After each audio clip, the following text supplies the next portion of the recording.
The real test of masculinity or real expression of masculinity is to get involved in the life of a boy that is not yours. Because the need there is just so dramatic. There are literally millions of young men who grow up without a single male role model in their lives. And that is because of some unique dynamics in the U.S. We have the second most single parent households of any country in the nation, just behind Sweden. A lot of our neighborhoods that are lower income, a lot of the men are incarcerated. You have a school system, K through 12, that just doesn't have men. 92% of kindergarten teachers are female, 70% of high school teachers, like 80% of K through primary school. So there are millions of young men who grow up without a single man in their life. Eighth grade, didn't have a ton of friends. I mean, it wasn't a sob story, but I didn't have a lot of friends. And my mom's boyfriend, I started asking about stocks, gave me two crisp $100 bills, walked into Merrill Lynch, sat in the reception area, and no one paid any attention to me, and I got kind of nervous and self-conscious, so I walked across the street to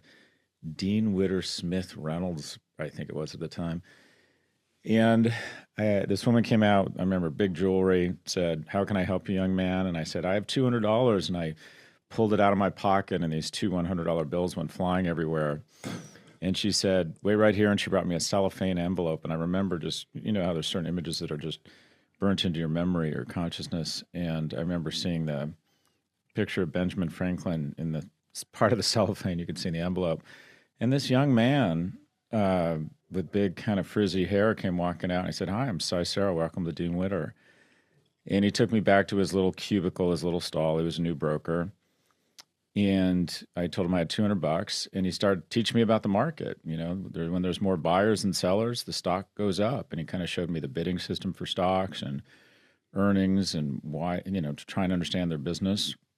And so we decided to take my $200 and buy 16 shares of Columbia Pictures. And every day for the next 2 years from Emerson Junior High School, we had a payphone booth. You're probably too young to remember those. I would go to the payphone booth at lunch at 12:55, and I would put 2 dimes in, and I'd call Cy, and he'd update me on the markets. And I did that every day for 2 years, and probably once a week I'd walk into Westwood Village when I was bored and just hang out with him, and he'd give me another lesson on stocks and the market. And you know, I've made a lot of money starting and selling businesses, but I've made most of my wealth has been always being in the market, specifically in stocks. So just that kind of inspiration, and I think I understand the stock market better than your average bear, and it's been hugely beneficial to me. But more than anything, it's a story about the importance of having male role models. In addition to my mom's boyfriend, this guy who just took an interest in my life, he would call my mom once a month just to check in and say nice things about him, and it was purely selfless. You know, we didn't have any money. My mom was a secretary, so he was just doing it because he was a nice man. And you know, it's a lesson about the markets, but more than anything, it's a lesson about the importance of men getting involved in the lives of boys that aren't their own. That's why I love it, and you write about it in your acknowledgement section as well. How do you try to pay that forward? Because I feel like this is a big part of your life today, is pouring into others, especially young men, it feels like. Can you just share your overall philosophy on that now as you've progressed in your career? Yeah, sure. But before I sort of break into my song of virtue signaling, which I'm good at, let me just acknowledge up front, until the age of about 40, maybe 45, I never really did anything philanthropic. I never really did anything that I didn't see an end game to helping me, professionally or financially or personally. So I was an exceptionally non-generous, non-philanthropic person. And, you know, a few things happened, nothing dramatic, but incrementally I realized that I love the vision of manhood that Richard Reeves outlined in his book, of this notion of surplus value, that up until the age of 21, 25, you're very much kind of in deficit value. You're taking resources from the public school system, from government, the love your parents provide. You're just constantly taking from society. And at some point, you ideally create enough value, whether it's taking care of others, being in service to your country, creating economic value, creating a business that pays other people, doing a great job at work, whatever it might be, where you get to a point where you're giving or producing more than you're taking. Surplus value. You know, in companies, in the corporate world, it's easier to understand. It's called profits, right? A certain amount of inputs goes into a company. At some point, more comes out, and that's called profit. But when personally do you start creating surplus value? And I think that's a decent definition of when a boy becomes a man. And quite frankly, a lot of people never get there. A lot of people are a drain on their relationships, a drain on society, and never really get to a point of surplus value. What I see, I'm writing a book now. My next book is going to be on masculinity. I think a decent test of masculinity, or a decent proxy for it, is the extent that you want to take care of yourself. You want to be self-reliant. You want to be strong. You want to be skilled. Then you want to get to a point where you're a protector of your immediate family, then the people, kind of extended family, then your community. But I think the real sort of test of masculinity, or real expression of masculinity, is to get involved in the life of a boy that is not yours.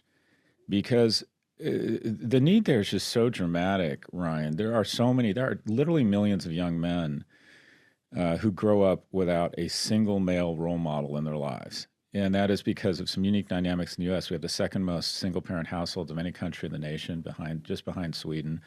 A lot of our neighborhoods that are lower income, a lot of the men are incarcerated. You have a school system, K through 12, that just doesn't have men. 92% of kindergarten teachers are female, 70% of high school teachers, like 80% of K through primary school. So there are millions of young men who grow up, or boys, I should say, without a single man in their life. And we celebrate single mothers, as we should. I was raised by a single mother a lot of my life. But the research is pretty clear. The kind of single point of failure for when a male starts to come off the tracks is when he loses a male role model. He becomes much more likely to kill himself, much less likely to go to college, much more likely to be incarcerated. So the question is, how do we fill that void? And unfortunately, and I say this, somewhat snarkily, the Catholic Church and Michael Jackson have screwed it up for all of us, because there's now a feeling in the zeitgeist where if you're a man and you express interest in a boy's life, people are suspicious of you. There's something wrong with you. Might you be up to something really, really sinister? And as somebody who had just a bunch of men fill that void in my life, there are so many men out there with love to give, with paternal or fraternal emotions and giving that they would like to share with young men and boys, but they're worried about. I was on Bill Maher, and he just immediately stopped and said, "No, I'm never getting involved in a 15-year-old boy's life. That would be, and the whole audience laughs. That's a really unfortunate part of our society when a 30-year-old woman who maybe hasn't had kids yet or has kids has the strength and the skills to get involved in a teenage girl's life because she can relate to her. We don't immediately think she might be a pedophile. So I think we have to move to a part of our society where if you're successful, it's almost a little bit expected that you would get involved in a young man's life who may not have the blessing of having male role models.